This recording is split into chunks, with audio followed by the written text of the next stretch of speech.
topic, our source of efficiency or source of efficiency teaches us that true strength, success, and usefulness in life come from our connection with God. Many people believe that efficiency comes only from intelligence, physical strength, or personal ability, but this passage shows us that the real source of efficiency is Christ. Without Him, our efforts may be weak, but with Him, we become powerful instruments for good. The passage begins by speaking about the youth. God is looking for young people who are willing to work honestly and faithfully. He wants youth who are not afraid of hard work, youth who are ready to put their minds and strength into useful labor. Honest industry means working sincerely, responsibly, and with dedication. A hard-working young person will always find a place because diligence opens doors. The passage says such youth falter not by the way. This means they do not easily give up. Challenges may come, but they remain strong and continue pressing forward.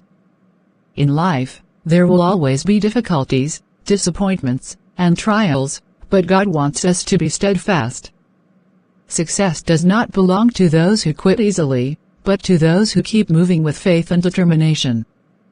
It also says that in mind and soul they bear the divine similitude. This means their thoughts, character, and actions reflect the image of God. Their focus is not only on earthly success, but also on spiritual growth. Their eye is single, meaning they have one clear purpose, to honor God in all they do. They press onward and upward, always seeking victory through Christ. But the passage also gives a warning. It says there is no call for the indolent, the fearful, and the unbelieving. The indolent are the lazy people who avoid responsibility.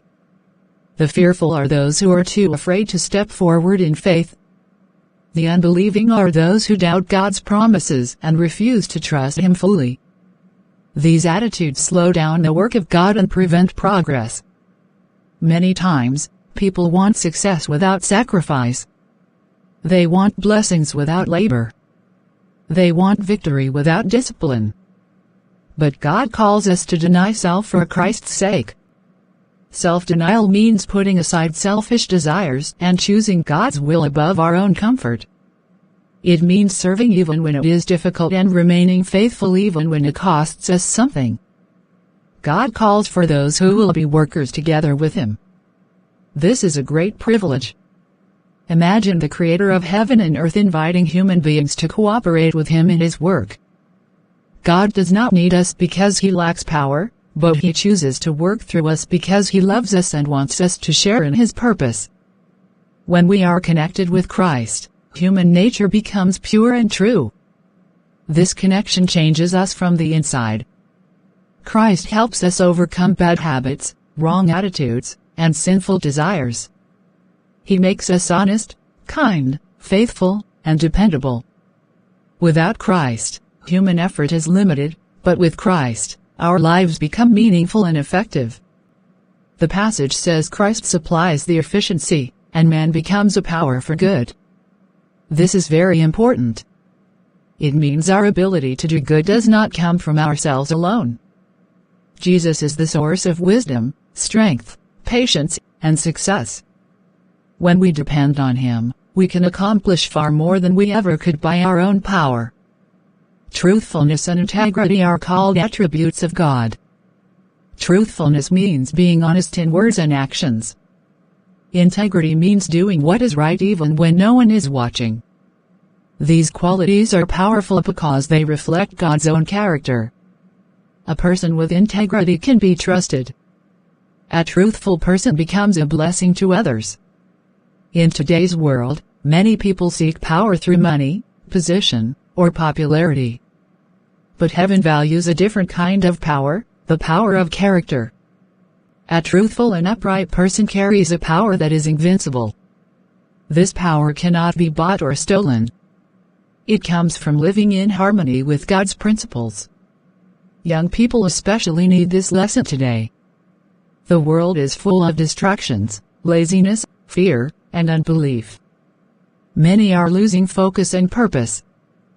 But God is still calling for youth who will rise above these things and become strong workers in His vineyard. He needs young men and women who will stand for truth, work with diligence, and trust Him fully. As students, workers, or ministers, we must ask ourselves, am I faithful in little things?